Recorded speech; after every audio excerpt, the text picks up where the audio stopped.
19তম শিক্ষক নিবন্ধন প্রত্যাশী ভাই ও বোনেরা, কেমন আছেন সবাই? আশা করি খুব ভালো আছেন।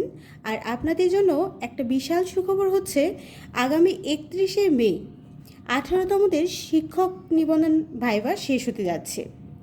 তারপরেই আশা করা যায় আমরা 19তম শিক্ষক নিবন্ধনের সার্কুলারটা পেয়ে যাব। আর আজকে নতুন করে আরেকটি বিশেষ সুখবর হচ্ছে, গণবিজ্ঞপ্তিতে এখন থেকে আর বয়স গণনা করা হবে না। মানে আবেদনের সময় আমরা শুধুমাত্র বয়স গণনা করব, যেমনটা অন্যান্য চাকরির ক্ষেত্রে হয়ে থাকে। গণবিজ্ঞপ্তিতে নতুন করে আর বয়সের হিসেব করতে হচ্ছে না।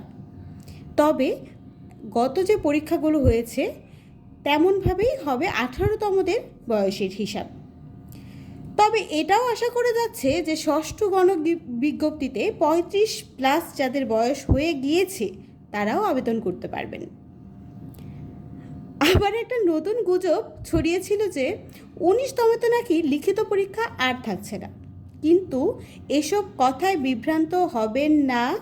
19তমতে অবশ্যই লিখিত পরীক্ষা থাকছে এবং আপনারা সেই অনুযায়ী নিজেকে প্রস্তুত করুন। নিবন্ধনের লিখিত পরীক্ষাটা কিন্তু খুবই ইম্পর্ট্যান্ট একটা ব্যাপার। আপনারা যদি ভালো প্রিপারেশন না নেন তাহলে আপনাদের এই লিখিত পাশ করাটা কিন্তু খুবই কঠিন হয়ে যাবে।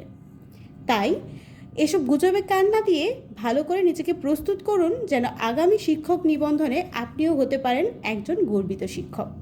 সবার জন্য অনেক অনেক শুভকামনা রইল।